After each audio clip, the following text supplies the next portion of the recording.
items I want to visit with you about this evening. The first of those is the progress on the Recreation and Aquatic Center. I'm pleased to report that this three-way partnership project between the city, the Y, and the school district is now over 85% complete. At the current time, it's a $24.7 million project.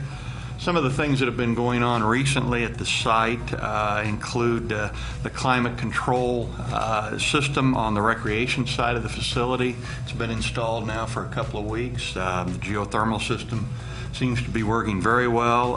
The wooden gymnasium flooring was recently delivered to the site, and it has to sit at the facility for a few weeks to get acclimated to that climate, but soon that installation will begin as well.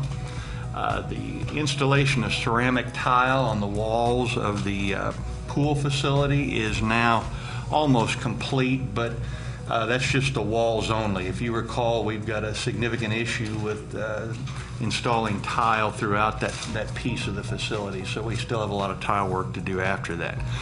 The installation of all the windows should be completed soon, and then we can climate control the entire facility.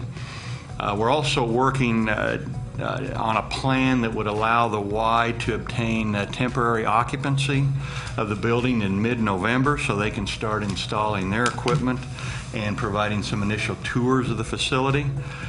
The second pool water testing is scheduled for the 20th of December. And then we anticipate that restricted team practices will begin at the new facility in January, full use of the facility sometime in February, and also we're scheduled to host the state swim meet competitions at the end of February as well in the new facility.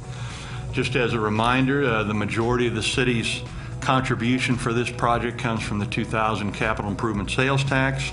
In addition, we also have some support from the Park Tax Fund for some of the exterior expenses, landscaping, etc., and Edmond Electric for the geothermal application as well. So we're now over 85% complete and getting very, very close.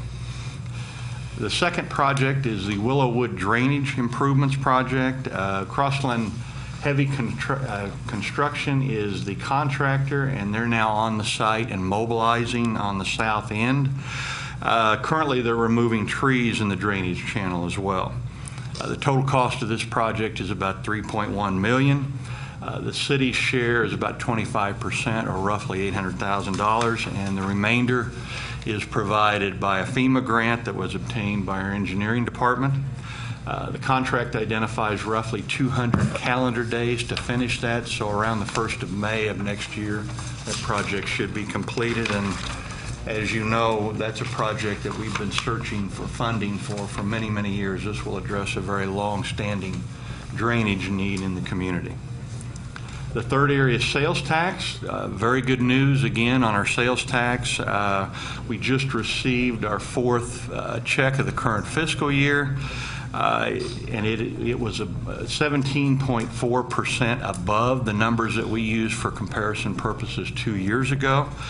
And so for the year, we showed a very slight cumulative decrease in those 4 months, but that's only from about 19.3% to 18.6%. So even with that, quote, decrease, we're still 3 times above what our 6% budget projection was. So our sales tax numbers continue to be very, very healthy, and we feel very, very good about that.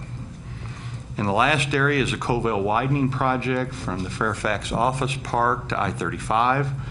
Our staff has now reviewed and commented on the preliminary design plans submitted by the design consultant for the project, which is Triad Design Group.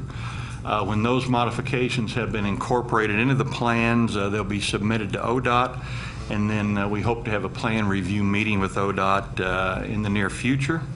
Our staff has also met with one of the adjoining property owners in the area to discuss the proposed widening and how it might fit into the potential future development in the area as well. So that project is moving forward as well. With that, Mayor, that concludes my monthly report, and I'll be happy to answer any questions you might have.